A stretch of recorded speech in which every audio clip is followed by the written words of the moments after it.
সকাল বাড়িতে বন্যা হয়ে গেল, কারণ পিসিটা ঘর মুছতে মুছতে ভুল করে পুরো বালতি শুদ্ধ জল রান্নাঘরে উল্টে ফেলে দিয়েছিল। তার জন্য পুরো রান্নাঘর জল তো হয়েই গেছিল, আর রান্নাঘরে ছিল মা দাঁড়িয়ে, মা তো পুরো ভিজে গেছিল, আর তাও উপর থেকে কোনো মতে জল আটকানোর চেষ্টা করেছে। পিসি বালতিটাকে নিচু করে ধরে রেখেছে।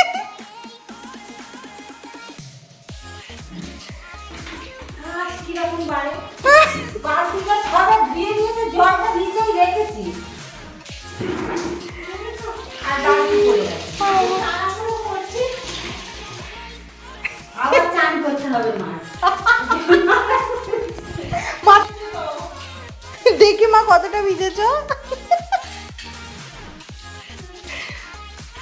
কি অবস্থা।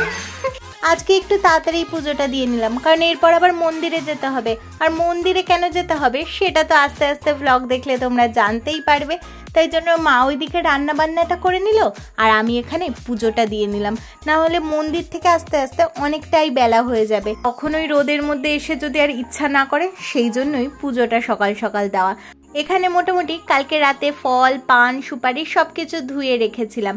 এখন সেটাকে দুটো থালায় আলাদা আলাদা করে গুছিয়ে নেব। যেহেতু মা আমি দুজনেই উপোস করি, তাই জন্য দুজনার তো দুটো আলাদা আলাদা বাটা হয় আমাদের বাড়িতে। এই 13টা ফলের চক্করে আজকের দিনে ফলওয়ালা দোকানের কাকুগুলো তোমাকে এমন কিছু ফল গুছিয়ে দেবে যেগুলো হয়তো আমরা সারা জীবনে কোনো দিনই খাই না। যেমন আশফল, করমচা, আর এই ফলটা কি এটা তো আমি বুঝতেই পারলাম না। বাইরের স্ট্রাকচারটা অনেকটা শশার মতো দেখতে, মনে হচ্ছে শশাটারই হয়তো বাচ্চা ওটা। এবার দুটোতে আলাদা আলাদা করে সেপারেট করে গুছিয়ে নিলাম। দুটো বাটাতেই 13টা করে পান, সুপারি আর ফল গুছিয়ে নিয়েছি। এখন হচ্ছে দুব্বো বাছার পালা।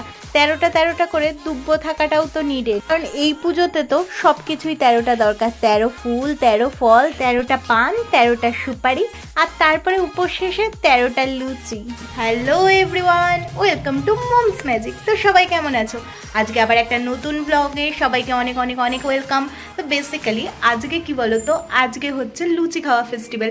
এবার যারা লুচি খাওয়া ফেস্টিভ্যালে পার্টিসিপেট করো তারা জানো হোয়াট ইজ লুচি খাওয়া ফেস্টিভ্যাল, কিন্তু যারা করো না তাদের ক্ষেত্রে বলি, আজকে হচ্ছে বিপত্তারিণী পুজো। তো বিপত্তারিণী পুজোতে আমরা উপোস তো নামে মাত্র করি, মানে উপোস তো আমরা করিই না, শুধু আজকের দিনে লুচি খাওয়াটাই হয়। আর ওই 13টা লুচি শেষ করতে জীবনটা মোটামুটি পুরো বেরিয়ে যায়। কি করে লুচি শেষ করবো, এতগুলো লুচি কখন খাবো, কখন শেষ করবো, এই করতে করতেই মাথা খারাপ হয়ে যায়। এখন মোটামুটি রেডি হয়ে গেছে। আমি একটা 1 পিস গ্রাউন্ড টাইপের পরেছি সুতির, আর কানে একটা মাটির জুয়েলারি পরেছি হ্যান্ডমেড, অ্যান্ড হাতেও একটা বালা পরেছি মাটির হ্যান্ডমেড।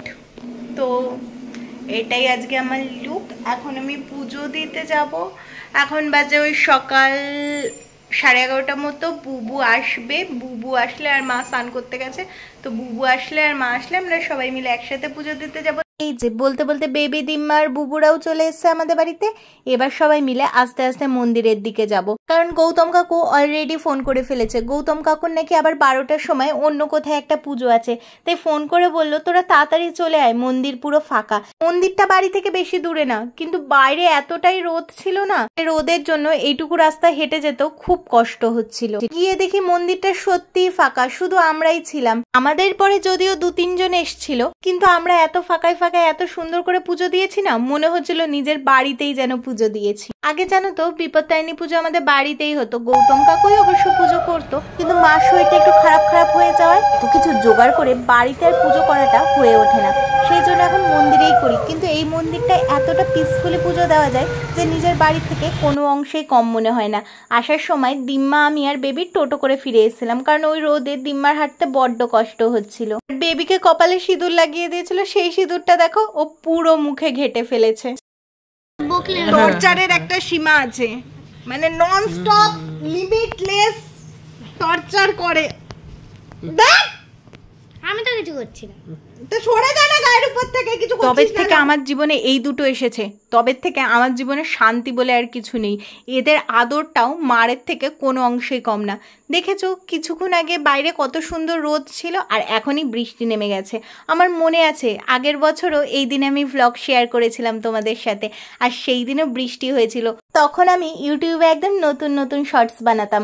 তখনের টাইমে এই বিপত্তারিণী পুজোর দিনের শর্টসটাই ছিল আমার সবচেয়ে বেশি রিচ আলা শর্টস। তাই জন্য খুব তাড়াতাড়ি এবছরেরও বিপত্তারিণী পুজোর শর্টসটা তোমাদের সাথে শেয়ার করব, অবশ্যই চেক আউট করো। কিন্তু এখানে মা আর বুবু মিলে লুচি ভেজে দিয়েছিল আর আমি সবার থালায় থালায় 13টা করে লুচি, সিমুই, আলুর চচ্চড়ি এইসব গুছিয়ে দিচ্ছিলাম। এত খাবার এরা খাবে, এরা প্রচুর খায়, মানে সেটা দেখেই অবশ্য বোঝা যায় দুই বোনকে। বেবি ওর লুকের উপর যাবে না, তাও ও তুলনামূলক কম খায়, কিন্তু কি আর করা যাবে, গোত্র তো একই গোত্রে পড়ে।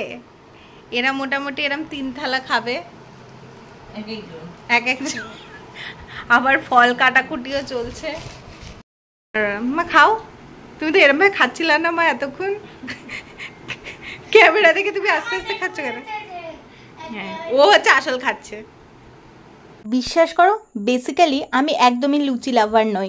এই পজিশনে দাঁড়িয়ে যখন আমার 13টা লুচি একই দিনে খেতে হয়, আমার কাছে কিন্তু ব্যাপারটা ভীষণই টাফ। প্রথম দিকে তাও কষ্ট করে বেশি করে খেয়ে নিই, সত্যি বলতে যা খাওয়া যায় প্রথম দিকেই খাওয়া যায়, শেষের দিকে যেন লুচি আর গলা দিয়েই নামে না। নিয়ম হয়তো একবার বসে খাওয়ার, কিন্তু আমি না ঠিক একবারে খেতে পারি না, তাই জন্য আমি একটা থালার উপরই গুছিয়ে নিয়ে নিই, সেটাকেই সন্ধ্যা অবধি আস্তে আস্তে খেয়ে শেষ করি। আর সত্যি বলতে নিয়ম যাই হোক শরীরটার দিকেও তো তাকাতে হবে। চলো তাহলে আমি এখানে লুচিগুলো শেষ করি, আর তোমরা যাওয়ার আগে লাইকটা কিন্তু অবশ্যই করে